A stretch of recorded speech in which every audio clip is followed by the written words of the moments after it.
vlog, mini vlog. Ngayon kilalanin natin kung ano ang Iraya Mangyan dahil napagsimulan na tayo ng page na Mangyan Iraya o Iraya Mangyan, pero hindi pa natin nakikilala kung ano ba ang Mangyan Iraya.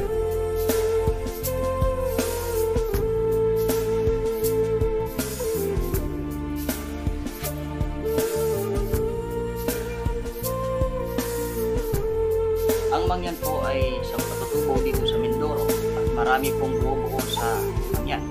Isa na po dyan yung Iraya. Sa maraming tribo ng Mangyan, isa po ang Iraya na native po dito sa Occidental Mindoro, lalo na po dito sa parting Abra de Ilog. Ang Iraya po ay nangangahulugan pong tao. Ang mga Iraya Mangyan naniniwala at sa kanilang paniniwala, ang salitang Iraya ay tumutukoy po ito sa tao mismo. Kapag sinabi nila may Iraya ba sa bahay, sabihin yung tinutukoy nila kung may tao dun sa bahay, yan ang tinutukoy. Kasi ang salitang Iraya ay salita para sa tao. Mga kasukutan naman ng mga Iraya Mangyan ay tinatawag na dalit.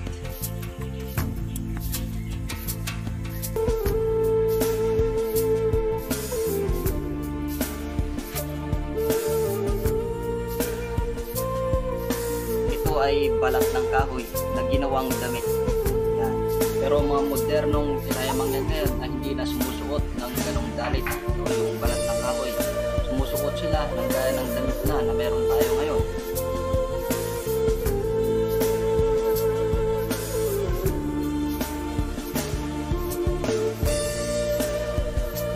At hindi na yung mga lumang kasuotan o mga dating kasuotan ng mga ang katutubong kasuotan po ay sinusuot na lang kapag merong mahalagang okasyon o pagtitipon na kailangan itong ipamalas o i-showcase bilang pagkilala, paggalang at pagpapaalala sa nakaraan sa history sa kasaysayan na meron ang Iraya Mangyan.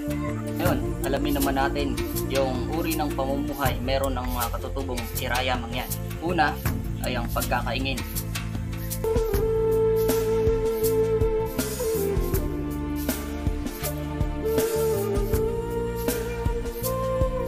Pagkakaingin ay proseso po ng pagpuputol ng mga kahoy o mga bagin-bagin sa mga kagubatan upang pagtaniman po ng mga gulayin, palay, mais, kung ano man na kamote, okra, talong, kung ano man gulay diyan. Iyon po ay proseso ng pagkakaingin. Sisimulan po ng isang Iraya Mangyan ang pagkakaingin sa proseso ng pag-aagay.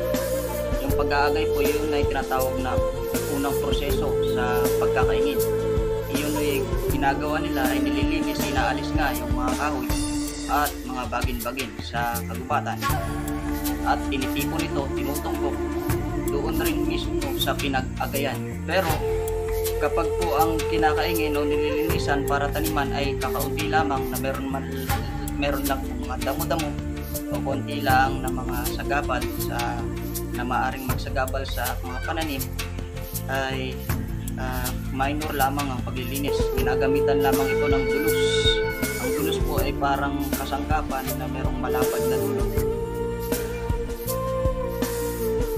At yun ay tinatanggal o i-eradicate mismo yung roots ng mga o yung ugat ng mga damo sa pamamagitan ng pagtusok ng lupa sabay sa pagbunot o pag-eradicate ng damo upang ang lupa ay mapagtamnan dahil ito ay naging malinis na. Susunod po na proseso sa pagkakaingin ng Iraya Mangyan ay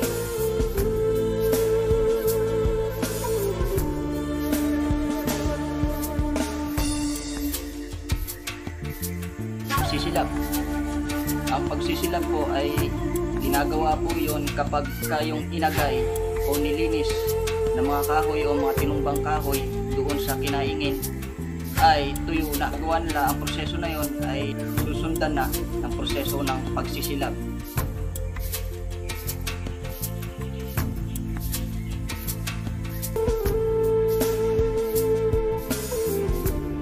Sa pagsisilab ay hindi kayang gawin ng isang katutubong Iraya Mangyan lamang. Sa pagsisilab pagsisilab, kailangan po ng grupo o bawat karatig na may kaingin. Kapag may karatig ka na nagkakaingin din, ay magpupulong kayo at magkaroon kayo ng isang takdang oras o panahon para sama-sama kayong magsilab doon sa una sa isang munang kaingin bago lilipat ulit doon sa kaingin ng isa pang karatig na iraya mangyan, para maiwasan po ang pagkalat ng apoy na maaaring maging dahilan ng pagkapinsala ng ibang pananim na naroon nang nakatanim sa dyan, gaya ng mga niyog, maliliit pang niyog na maaaring mapinsala kapag nakalat ng apoy. At pagkatapos ng pagsisilab, ang ginagawa na po ay ang pagtatanim. Nakadepende na po yon kung anong crops ang itatanim ng isang katutubong iraya.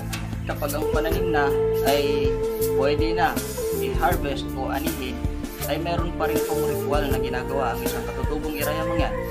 May ritual o dasal o may sinasabi doon sa crops, gaya lamang ng palay. Ang ginagawa ng isang katutubong iraya ay kumukuha siya ng uway doon, yung uway, hindi natin alam, basta yun ang ginagawa. Kumukuha muna siya ng uway bago magsimula talaga yung pinaka-anihan ng palay.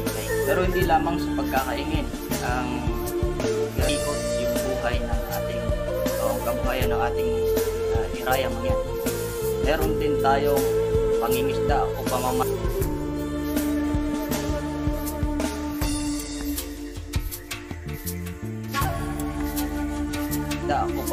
ng isda.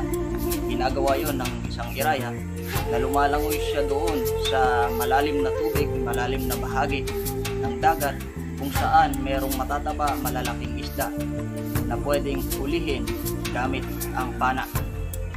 Sumisisid ang isang irayang mangyan gamit lamang ang iilang kasangkapan o kagamitan sa pangingisda, gaya ng pana at merong tinatawag na kapay gamit sa paa, linte o ilaw kapag siya ay namamana sa gabi.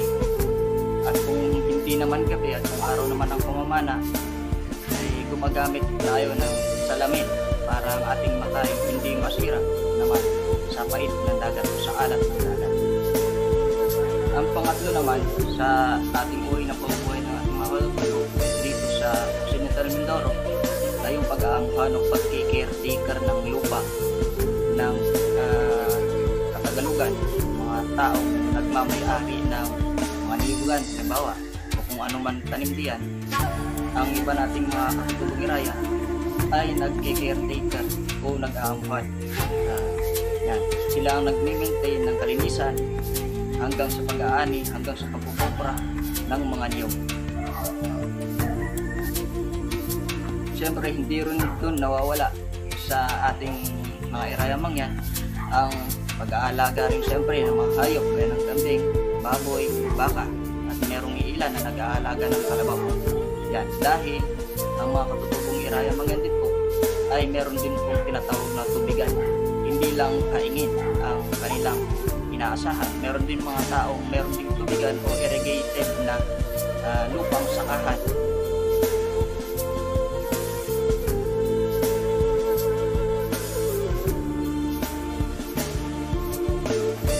Na kung saan gumagamit sila ng kalabaw, kung hindi man kalabaw, ay makinaryas na kanilang nirerentahan o di kaya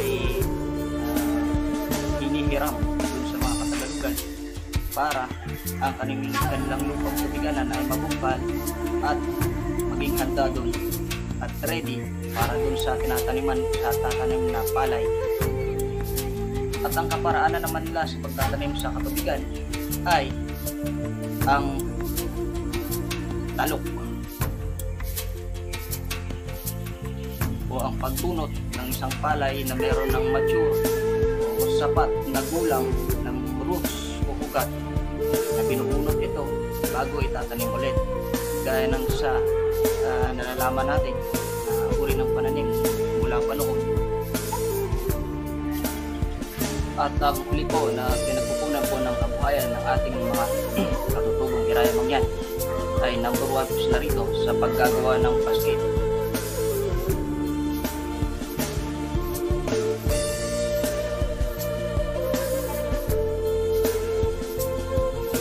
which is na very popular po ang Iraya sa paggawa ng mga basket na ito. Nagawa sa dito o tinatawag ditong bugnoy.